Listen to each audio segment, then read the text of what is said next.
Hello ladies and gentlemen, boys and girls, and first things first, I want to say thank you guys so much. We hit 20k subscribers, and I know I don't sound that excited. You don't know how over the moon I am, because right now I feel really sick and my throat hurts so much. I keep on spitting out blood and all that, but that's not the main point. Thank you guys so much for getting me 20k subscribers. You don't know how much it means to me. And now that we've hit 20k subscribers, let's aim for 25k. And there will be a 20,000 subscriber special. I'm going to make it already really stupidly overpowered with. But other than that, guys, thank you so much. And let's just get on with the video.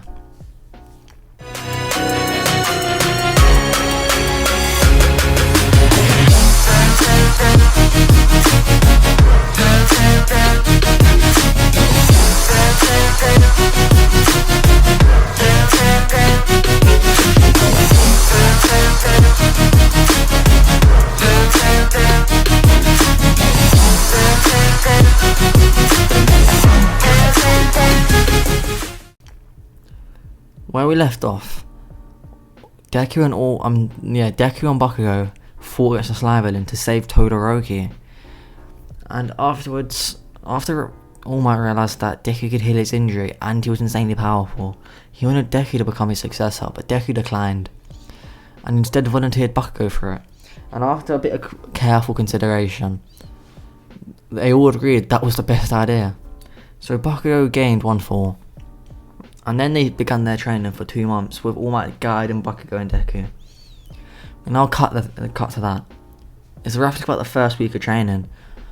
And thanks to Deku, Bakugou's training is going insanely quickly, as Deku keeps on healing Bakugou's body, meaning he gains muscle a lot quicker because his muscles get repaired and grow. And Bakugou, All Might can all go that crazy, all out, because Deku can heal all of them. So the process they're making will be 5 times quicker than regular. Sorry guys. But Deku realised that he isn't getting any really experience from this. And that's when he remembers, hey Bakugou, launch an explosion at me. And Bakugou does. Deku absorbs it. And yet again he feels it, explosions run through his veins. And he puts his hand up and he does exactly the same thing Bakugou did. This, if you're ever wondering when Deku absorbs it, he doesn't get a quirk. He awakens that type of chakra nature. There's fire, water, earth, wind and lightning. Deku so far has fire, slime, yeah, they're making custom ones, and explosion. And after seeing this, All Might gets very intrigued and asks Deku why his quirk is named Six Past. And All Might just asks Deku, why is his quirk... Oh, sorry guys, audio corrupted, I forgot where I was at. And Deku just says, I don't know why it's named that, it's what the doctors and me decided on because it felt right, and also, I'm pretty sure I'm going to have like these 6 main abilities. And All Might says, what is your ones right now? Deku says, well, super strength, healing, I can use some elements, I can fly, I can also do this weird push and pull ability. Actually no, and he means, okay, we're going to restart. It's, I can fly, super strength, I can heal. I have these, I can use like nature elements or like just elements like fire, water, not water, fire, explosion, like as you can see. And my eyes, I'm pretty sure I'm waiting for my last one. All Might goes, oh, interesting. And Deku goes, yeah. He's like, so what? How do you awaken your abilities? Like, I just saw you absorb Bakugou's explosion and now you can use it. And Deku goes, yeah, for some reason whenever I absorb something I end up being able to use it. Deku shoots out a massive amount of slime, and due to his training he even turns his arm into slime, like the Sololeveling could, but not exactly on that level. He couldn't make his body massive like the Sololeveling could, but he can turn his body to slime to make it intangible. And I'm so sorry guys, let me turn that down, it's really annoying, ain't it? Oh my god, it's interesting. I can't help you today, but meet me tomorrow at this location after Bakugou training. I know some people who can help. Deku smiles and says, yeah, sure. that day happens, and Deku goes to meet All Might, and he goes to this weird training facility, not UA, not the hospital, somewhere private. All Might says, "This is my own private training facility." And Deku saw a number of pro heroes of all different types of quirk. And All Might says, "These all have a special, unique type of quirk, and I want to see if you can absorb it." First one who steps up is someone with a wind quirk, and they blast a huge shot of wind at Deku. Deku absorbs it and shoots a blast back. All Might has a massive smile on his face. This continues with electricity, water, earth, I mean, I think it's plasma, and I'm going to add more and more on. You guys comment down below what else other abilities you want to have. He even got different types of fires like green fire, pink fire, and Deku's favourite is black fire, as it felt similar to him, and as soon as he absorbed it, he felt another power unlock in his eye. All you guys know what it's going to be, but shh. So we have a whole day of Deku absorbing these attacks and unlocking the nature affinities. Deku thought this has been the most successful day of training in his life. Deku then, at home, does his own training. He begins to meditate and enters his own mind. He goes to the Ten Tails, and it just screeches and roars like usual. Deku sits down and begins to meditate. He feels the Ten Tails chakra link with him, and he just starts to build a connection, slowly, step by step. He does this every day during his training, helping Bakugou with his. And eventually, through step by step by step, the screeches become mutters of words. Eventually, Deku can understand the Ten Tails. And the first word he fully understood was pain. After Deku managed to build a connection with the Ten Tails, it's almost like the Ten Tails began sharing Deku's intelligence, being able to finally speak and talk. It says, "Master." Deku says, No, Master. My name's Izuku." Ten Tails goes, "Izuku." And Deku says, yeah, he's treating the Ten Tails like a child right now. But unknown to Deku, this Ten Tails is going to mature very quickly. Within the span of 3 days, it was able to hold full conversations. And Deku began to ask him about its previous life. Ten Tails says to him, it's a bit, by the way, you guys decide whether you want it to be a girl or boy. The Ten Tails says it's a bit blurry, but there was this white woman, and I had to protect her. And there was also this man who you give me a similar energy of. That was my old master. And then after that, there was this other man with long black hair who absorbed me.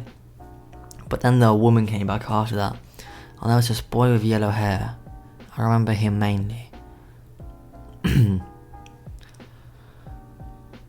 And Deku says, "Oh, cool. Anyway, I just want to work on getting stronger and become a hero. Do you think you could help me with that?" Ten Tails says really emotionally, "Master gets what Master wants. I do not have a choice." Deku tells it to shut up with talking like that. It's its own life.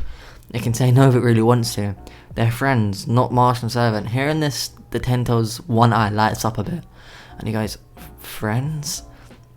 Deku goes, "Yeah, it's two people who care about one another and help each other out." The Ten Tails has a weird smile in its face and says, "Yeah, friends. I'd love to help you get stronger, Izuku." Deku goes, "Cool, so how could you do that?" Before Deku can even get all his the first of his sentence out, he feels power flood like through him. And he goes, "Like this." Deku opens his eyes and he feels an insane amount of energy pouring out of his back. He looks behind him and about 10 orbs are on his back, black orbs. And he goes, "What are these?" The Ten Tails says to him, "I don't really know, but I know they're powerful. And you can mould them at will." Here in this, Deku attempts it. One of the balls float. Literally, Deku just needs to think something happens. And it becomes a staff right in front of him. When Deku touches it, the long staff changes and it gains these 6 rings. Deku feels the insane amount of resonance and power coming from this. And the Ten Tails says to him, "That's no longer a truth-seeking orb. That's not an A. That's Lee Shakujo.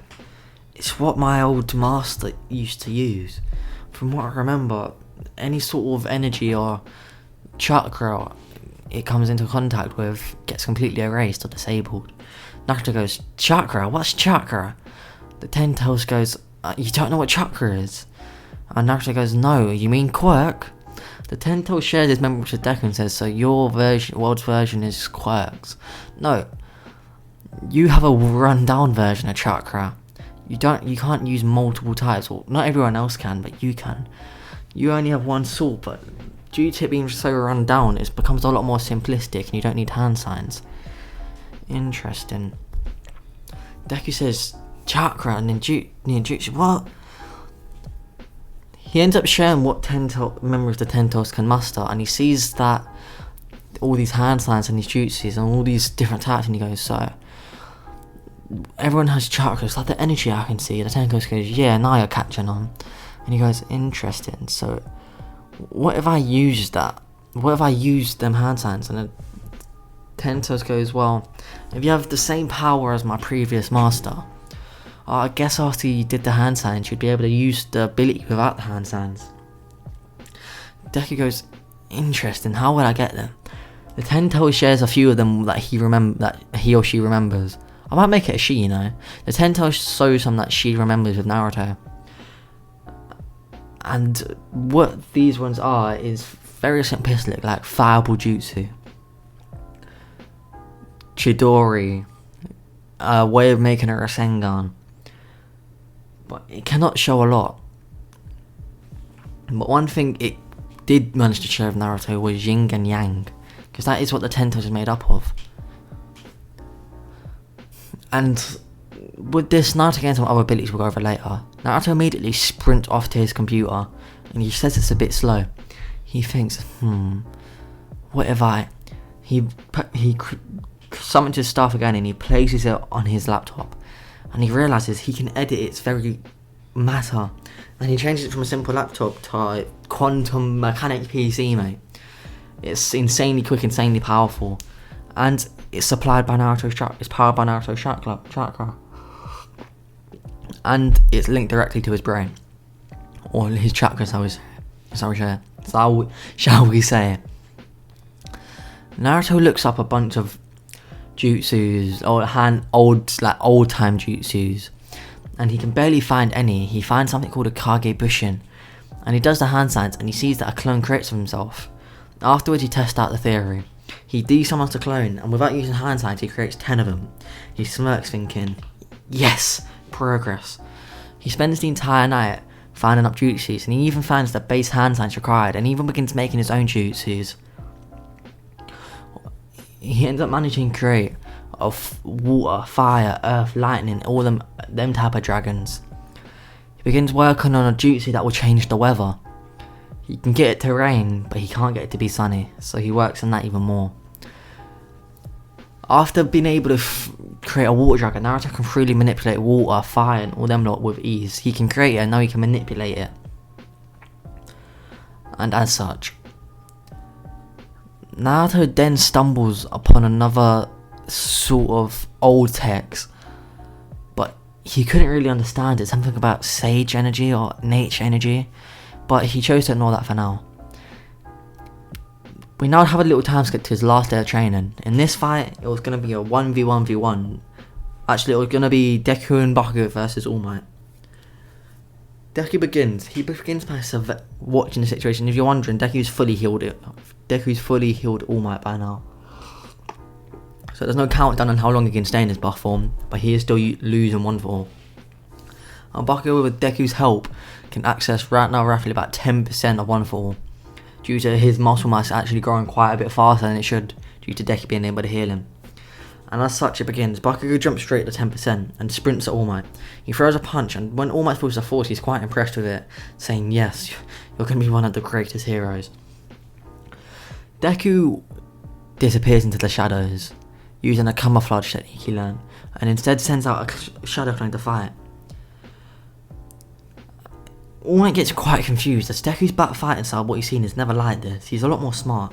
This is, for All Might I would say, this Izuku's leaving a lot more openings. And All Might decides to plan the opening. He throws it, and Deku decides to throw a little punch. He slips, so All Might, instead of hitting his side, would hit him directly in his face, and the head flies off. All Might's heart stops. He screams, no, I'm so, and then the clone just poofs. He gets confused, and Deku comes out laughing from the shadow, saying, "You like my new ability? I can make clones." He summons up 100 of them, and the All Might jaw drops, saying, "What? 100? Not even the top heroes can make 100 clones that quickly." And he sends them all flying at All Might. Bakugou already knew about this ability, as Deku let him know beforehand, so Bakugou's working intangibility with it. Some of the clones transform into Bakugou to throw All Might off. And so he couldn't tell by Bakugou's electricity. Some of the clones use lightning style to create exactly the same electricity. All Might got very thrown off at this point because he didn't know what clones he needed to block for the insane strength and what clones that he didn't. That's when it happens. Deku, with the Ten Tails guidance, controls his chakra a bit better, and he throws a punch that would have insane strength behind it. And All Might feels insane strength, and he's saying, "What? That should be a minimum of 8%. This has to be Bakugou," and he slaps it. But the clone just poofs. That's when the real Bakugou comes out from the side and decks All Might hard round the face. And both Bakugou and Deku smirk. All Might says, "Okay, enough." His jaw is actually bruised, and he says, "You proved your point. You're ready for UA." And as such, the next day, they go to UA. They both walk in together. Everyone who looks at him notices that they both give off a weird energy. Deku gives off the energy of someone you don't mess with because he's just someone you'll never be. And Bakugou gives off the energy you don't want to mess with them because they will fuck you up. And when I mean Deku someone you'll never beat, like, he won't beat the shit out of you. He's just someone who's going to be impossible to beat. Well, Bakugou is someone, you won't beat him and you're going to get hurt in the process. But Deku also gave off the aura of an old man. No, Deku easily aces his written test, and Bakugou passes it. If you remember, Bakugou isn't stupid, but he doesn't ace like Deku does. But he still passes like one of the tops. And then we go to the training room, or the brief room, where President Mike is giving the speech, and Deku's sitting there meditating instead. And Ida interrupts the whole thing, saying, "Excuse me, but if you're going to sleep, I don't think you belong to this school. Others here have given their life to training, determined to be the best of the best, and you're sleeping." Deku opens his eyes, flashing his Rinnegan. Ida feels a bit intimidated, but he doesn't back down. He says, "Do you think I'm scared of you? I'm from the Tenure family." And Deku just goes, "Can you please shut the fuck up? I'm meditating. There's a difference between meditating and sleeping. Believe it or not, I'm confident with the training I've done. I put in all the effort to be confident. So yes, I'm still listening. You're the one interrupting it. So if I was you, I'd shut up and sit down." Ida gets offended. "How dare you say that to me? Do you not know who I am?" And Bakugou appears behind him and puts his hand on his shoulder. And he whispers in Ida's ear, saying, "Can you just fucking piss off, you extra?" He begins heating up his hand, and Ida feels his shoulder burn. He slaps Bakugou's hands off him and says, "How dare you?" He gets ready to kick Bakugou. Deku grabs him by his collar and lifts him up into the air. And he says, "I suggest you leave." And he chucks him across the room and makes him land on his back. And he says, "You're not going to leave, shut up." And he summons up a true seeking orb and puts it and makes it go into a star form really sharp. And he puts it next to Ida's throat. "Or I swear to God, I'll slash your throat here." Ida sits down embarrassed and scared. We then go to the entrance exam. Deku and Bakugou are in the same place and they begin competing. All Might pull strings for this. They begin racing through all the robots to try and run after the other. Deku's leading with 10 points, but Bakugou amped up from 5% to 10% and begins catching up very quickly.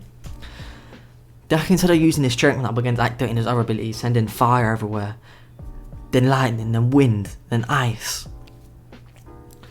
And eventually, there was a big group, about, I say, 50 robots. Bakugou and him both flew towards it, and Deku says, nah, mine. He activates black flames and launches it directly at the robots. He gets about 40 of them, and Bakugou says, "Damn it."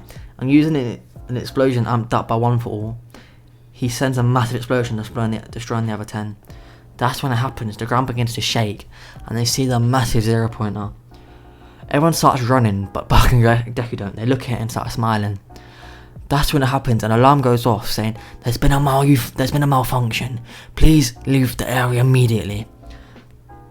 That's when 2 other 0-pointers appear. They left the other exam areas and begin targeting Deku. This is because Deku gave off energy that interfered with the robots' like navigation. But Deku and Bakugou went instead. They were ready to fight until they heard a scream, "Please, help me!" And they see that a girl with brown hair was stuck underneath it. Deku told Bakugou to deal with the first one, he'll get the girl. And Bakugou, using his explosion, flies up and powers up a massive explosion, like the biggest one he can muster, and shoots it directly down on the robot. And Deku saves her just in time, using a truth-seeking orb to shield him from some of the explosion. That robot gets fried, and all the heroes are quite impressed, saying he must be the strongest. That's when Deku, after placing Yuraki down, says, "To my time to shine." He summons up his staff, and he extends it to the point it's very, very long. And he jumps up and spins it around, decapitating one of the other robots. And then he flies down. He enhances his strength and covers his fist in electricity and fire. And he punches the robot. It literally gets compressed like a pancake. And all the teachers are insanely impressed. And we got a lot of new powerful rookies this year. Deku ends up finishing first, with Bakugou in a close second. And All has a massive smile on his face, saying the future generation has a bright future. An even bigger smile, because he imagined All For on his face when he has to deal with these two. Not just one who's insanely powerful, but someone who can rival the strength of One For All as well. But other than that, guys, I hope you did enjoy. Make sure you like, subscribe, share with your friends and family. Hit the like goal. I don't even have a like goal, do I? And just, yeah, I hope you enjoy it like I enjoyed making it. And other than that, guys, let's get to 25k subscribers before January, February, March, April, May, June. That's a bit of a stretch, but I think we can do it. But yeah, guys, hope you do enjoy it, and peace out, guys. Bye.